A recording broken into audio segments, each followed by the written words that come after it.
तो गोस्वामी जी के लिए जो आराधना के केंद्र है, उन सब के मूल में तो राम नाम ही, चाहे हनुमान जी हैं, चाहे श्री भरत है, चाहे रामायण का तो सर्वस्व ही राम नाम।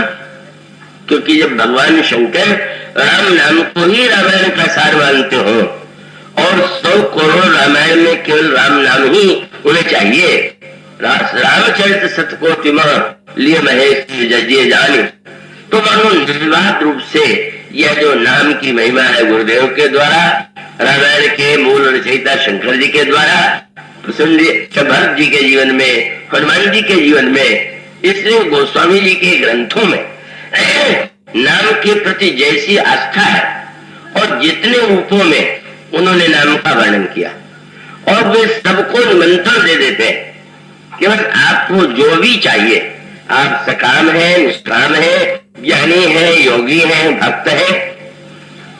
और एक सीमा तक और ऐसी विचित्र बात कह दी कि जिसको उस अर्थ में लेकर के उसका दुरुपयोग नहीं करना चाहिए।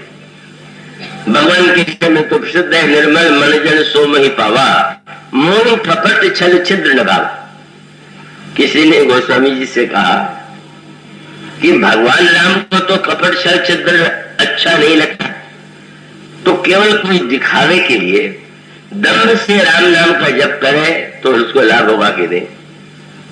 कृपया उसको सही अर्थ में लीजिएगा, ये कोई दम्भ का समर्थन नहीं है, पर वो कहते हैं कि प्रभु के लिए बड़ी कपट दम्भ छोड़ करके जाना हो।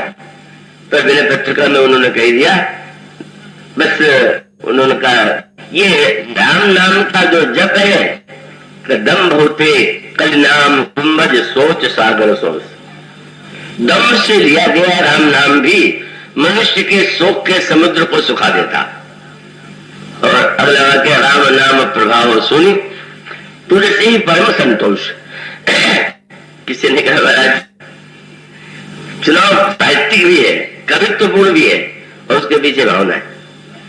कोई कह सकता है कि दम्भ वाला शोक सागर को कैसे सुखावेगा। तो उन्होंने कहा जैसे अगस्त कौन थे, कुंभज, तो कुंभ से जन्म हुआ, तो कुंभ तो समुद्र को नहीं पी सकता, पर कुंभज ने समुद्र को पी लिया। तो अगर कुंभज जो है समुद्र को पी सकते हैं, तो दम्भ जो है वो भले ही शोक सागर को न सुखा सके, पर कुंभज अगर सुखा सकते हैं तो दम्भज राम नाम। अगर वो कुंभज है तो दम्भज, दम्भ तो दम्भ कभी नाम सागर सोच सागर सोच। मतलब उन्होंने कहा नहीं भाई, दम्भ अकल्याणकारी है, पर जैसे कुंभ का पुत्र कुंभज का समुद्र को पी जाता है, इसी प्रकार से दम्भ से लिया गया राम नाम भी मनुष्य के शोक सागर को सुखा सकता है। इसका मूल तात्पर्य यह नहीं है कि व्यक्ति दम्भ का ही आश्रय ले, पर उसके द्वारा उन्होंने जो एक बहुत बड़ा संदेश दिया, जिस बात को उन्होंने सबसे अधिक महत्व दिया, उन्होंने कहा कि राम नाम तो प्रत्येक जीव में कल्याणकारी, और आप नाम वंदना किए, राम नाम की महिमा के लिए जो पंक्तियां लिखी गई हैं उसको आप पढ़िए, तो आपको लगेगा कि उन्होंने नाम साधना को कितने दार्शनिक, कितना भावात्मक, कितना व्यवहारिक और कितना उत्कृष्टतम रूप जो है श्री रामचरितमानस में प्रस्तुत किया। उन्होंने प्रारंभ में ही ये कह दिया कि राम नाम सगुण और निर्गुण दोनों है। जैसे श्री राम सगुण और निर्गुण दोनों है, इसी प्रकार से नाम जो है अगुण अनुपम गुण निधान। यह अगुण है, अनुपम है और समस्त गुणों का निधान भी है। अब इसके पीछे जो तात्पर्य है उसे आप इतिहास पर दृष्टि डालेंगे तो समझ सकते हैं। स्वाभाविक रूप से ईश्वर कैसा है, इसको लेकर के अनेक धारणाएं प्रचलित हैं। उनमें से दो मुख्य है कि भगवान, कुछ लोग कहते हैं निर्गुण है और कुछ कहते हैं कि सगुण है। तो निर्गुणवादी निर्गुण के पक्ष में, सगुणवादी सगुण के पक्ष में तर्क करते हैं।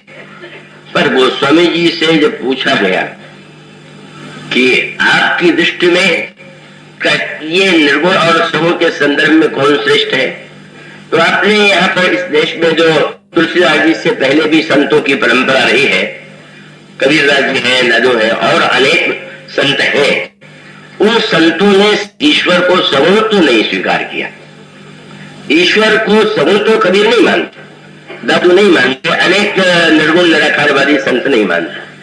पर यह विचित्र बात है कि राम नाम की महिमा जो है कबीर ने भी उतनी ही गाई जैसे तुलसीदास जी ने।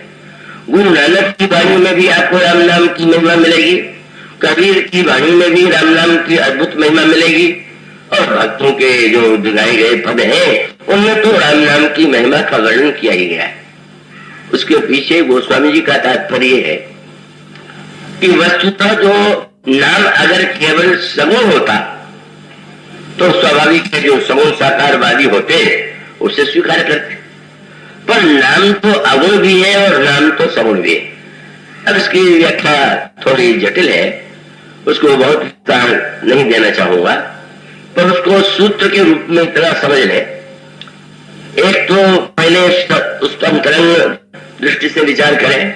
गोस्वामी जी कहते हैं यह राम जो है वो वेद में जो प्रणव है ओम, वो उसके दोनों की एक समानता है।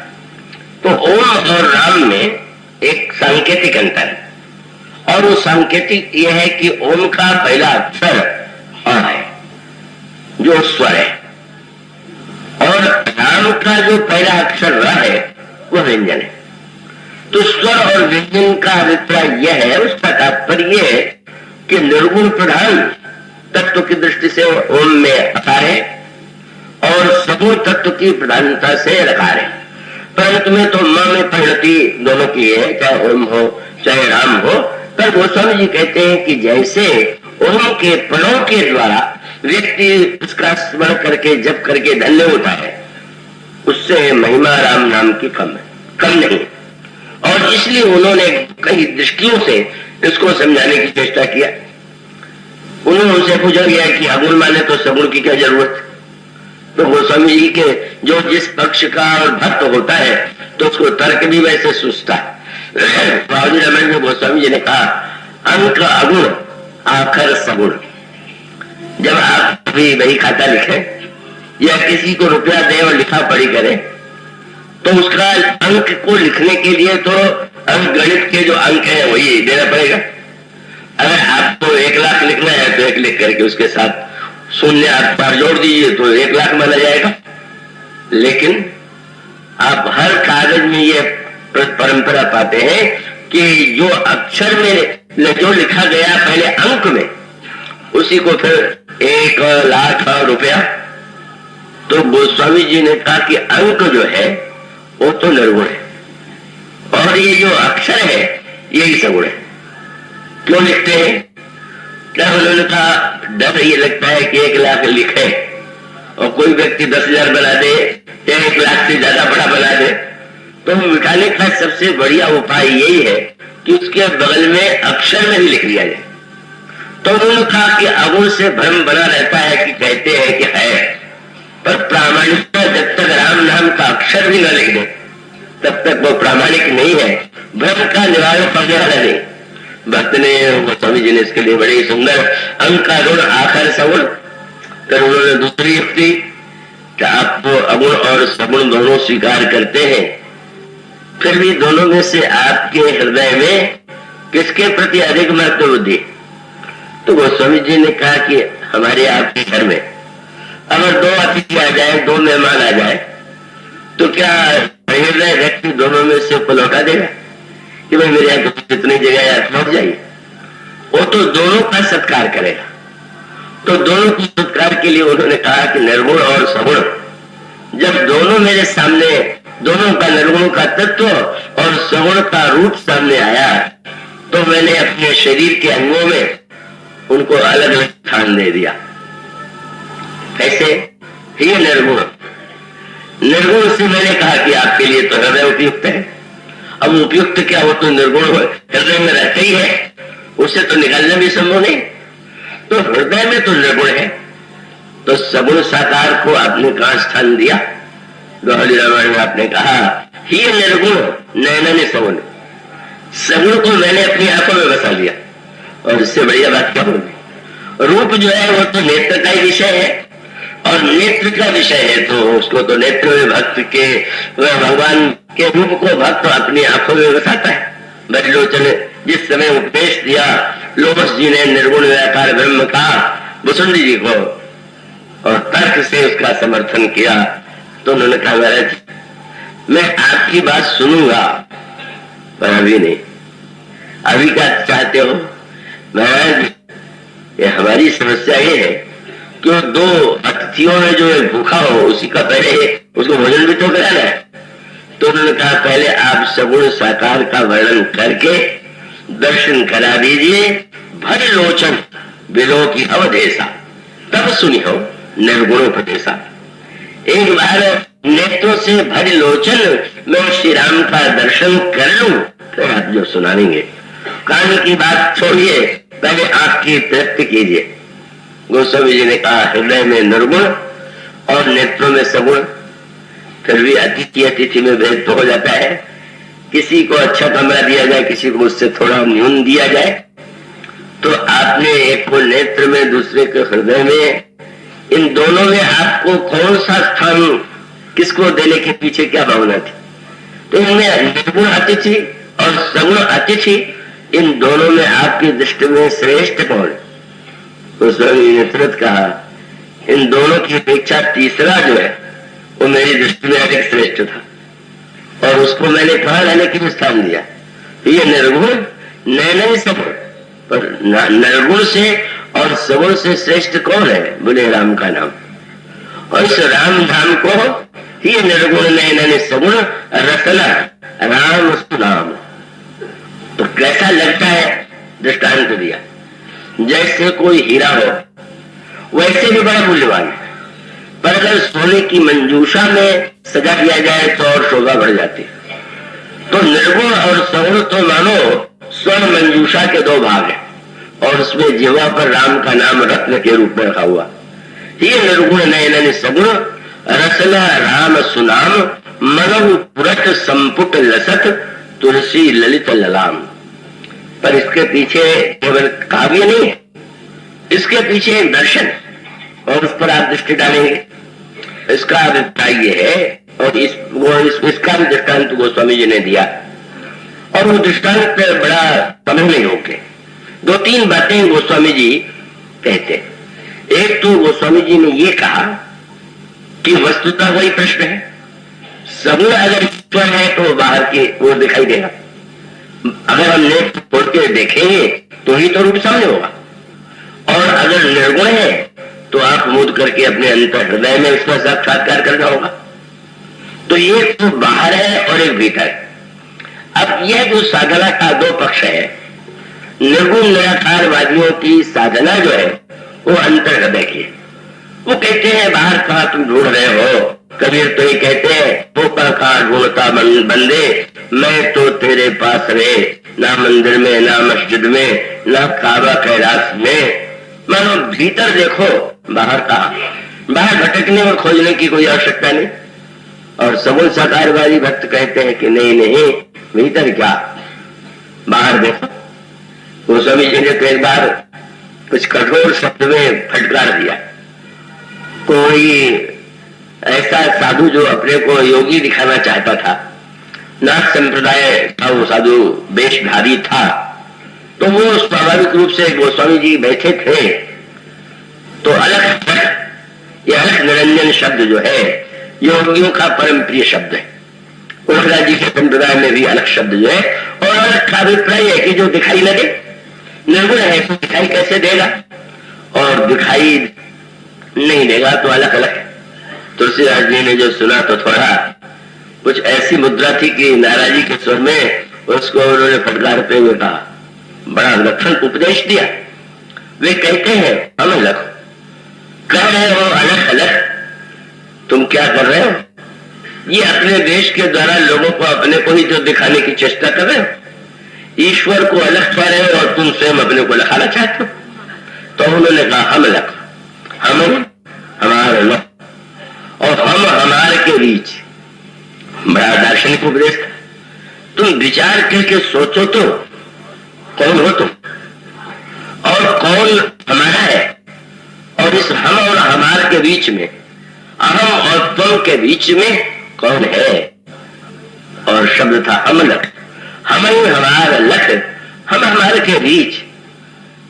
कुछ ज्यादा समझने वाला नहीं था, घबरा गया। तो उन्होंने कहा अगर तुम हम और हमार और हम हमारे के बीच का जो तत्व है उसे देख सको तो अलग शब्द की सार्थकता है। लेकिन क्योंकि बाहर और भीतर मैं और मेरा दिखाई दे रहा है, पर मैं और मेरे के अंतराल में जो एक बिंदु है वो नहीं दिखाई दे रहा। अगर तुम उसको विचार करके देख सको तो अलग नाम सार्थक है, और नहीं तो आपने फटकारते हुए उसको नीच कह दिया। हम लख हम ही हमारे लख और हम हमारे के बीच। अरे तुलसी अलग है का लख है, क्या अलग अलग चिल्ला रहा है, क्या करे? और तुलसी अलग है का लख है, अरे राम नाम जपो नीच। अरे राम नाम लो, इस राम नाम लेने में भीतर और बाहर का कोई झगड़ा ही नहीं। क्योंकि निर्गुण है तो निर्गुण होने के नाते अंतर हृदय को भी प्रेरित करने वाला है, और सगुण का बोधक है तो बहिरंग दृष्टि के भी सदुपयोग का कारक है। गोस्वामी जी बार बार हर युक्ति के द्वारा ये बताते हैं कि यह जो नाम है, इस नाम की विलक्षणता यही है। इसलिए उन्होंने एक और पंक्ति लिखी। दोष पड़ा, दो देश के व्यक्ति मिले और दोनों में झगड़ा हो गया। क्यों? दोनों अलग अलग भाषा बोल रहे थे, और कोई वाक्य शब्द ऐसा था कि एक भाषा में उसका अर्थ अच्छा था, दूसरी भाषा में बुरा था। ऐसे कई शब्द होते हैं विभिन्न भाषाओं में। तो अब झगड़ा हो गया बिना सोचे समझे। आज भी आप देखेंगे विभिन्न भाषाओं में कई शब्द जो है वो बड़े अटपटे हैं। उसको हिंदी वाला सुने तो उसको बड़ा विचित्र सा लगेगा, पर गोस्वामी जी ये कहते हैं कि अगर कोई दो देश के व्यक्ति हो और एक दूसरे की बात समझ न रहे हो और कोई भाषिया आ जाए तो उसकी बात उसको समझा दे और उसकी बात उसको समझा दे तो झगड़ा मिट जाए। तो गोस्वामी जी ने कहा ये अगुण और सगुण देश में रहने वाले जो है वो दो अलग अलग भाषा बोलते हैं, और इसीलिए विवाद है कि अगुण के सगुण। तो उन्होंने कहा कि एक दो भाषिया चाहिए जो दोनों के बीच में काम करे, और वह कौन होगा? आपने रामायण में लिखा अगुण सगुण बीच नाम साखी उभय प्रबोधक चतुर्दुभाषी। ये राम नामी चतुर्दुभाषिया, और वो चतुर्दुभाषिया निर्गुण और सगुण में विवाद था, पर जब राम शब्द आया तो निर्गुण निराकारवादी ने भी कहा राम नाम सर्वश्रेष्ठ है, और सगुण साकारवादी को भी लगा कि राम नाम सर्वश्रेष्ठ है। अब गोस्वामी जी कहते हैं बन्नो नाम राम रघुबर को, रघुबर का राम नाम, और कबीर कहते हैं दशरथ सुत त्रिलोक बखाना, पर राम नाम को मरम है आना। तो कबीर के राम चाहे दशरथ सुत न हो, पर राम शब्द में झगड़ा नहीं है। तो गोस्वामी जी ने कहा इससे बढ़िया क्या साधन हो सकता है कि जिस साधन के द्वारा चाहे नाम को अगुण मान लीजिए चाहे नाम को सगुण मान लीजिए, अगुण और सगुण दोनों को संतुष्ट करने की क्षमता इस राम नाम में।